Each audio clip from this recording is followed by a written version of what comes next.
Countering terror on action against groups targeting civilians.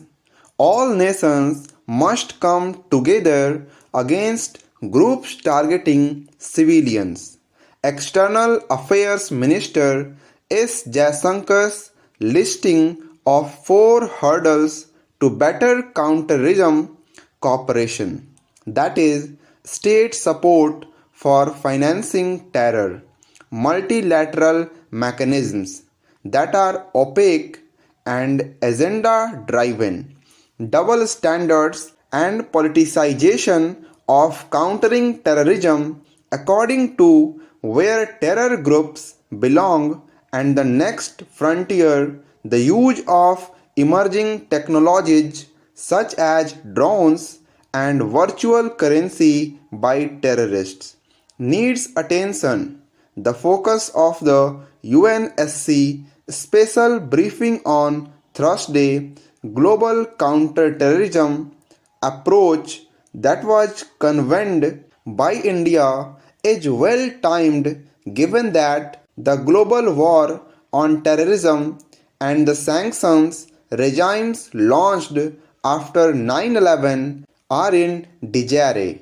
In their haste to exit Afghanistan in 2021, for example, the UNSC's permanent members, the US and the UK, struck the biggest blow to the sanctions regime by holding talks with the Taliban, easing their path to power in Kabul and letting their handlers in Pakistan off the hook.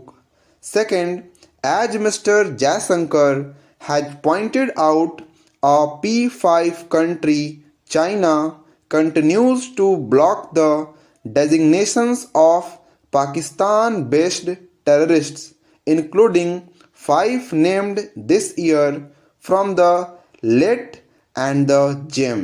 Finally, instead of uniting to accept India's proposal of 1996 of a comprehensive convention on international terror to institute global practices on countering terror, the P5 countries are hopelessly polarized and irrevocably so over Russia's war in Ukraine.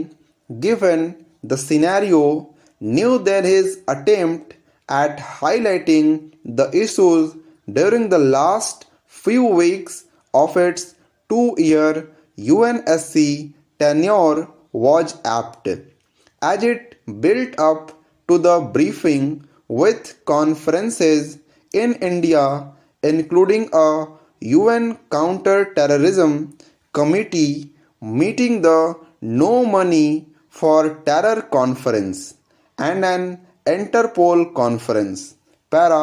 It is unfortunate, however, that the briefing appears to have been overshadowed by heated words outside the council between Mr. Jaishankar and his Pakistani counterpart Bilawal Bhutto Zardari.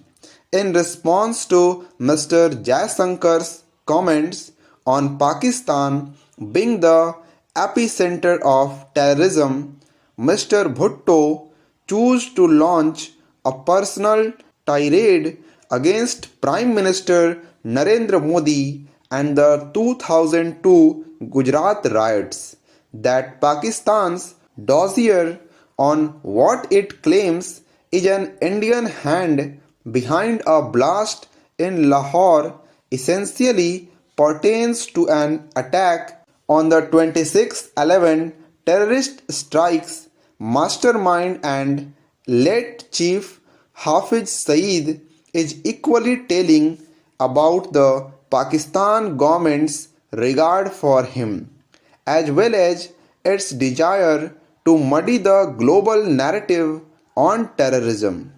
The government would be better served by not taking the bait and focusing instead on the task at hand, reinvigorating the global agenda and counter-terrorism architected by emphasizing the need for unity on the issue and for all countries to provide resources to the battle against those driven by a radical ideology who continue to threaten civilian populations worldwide.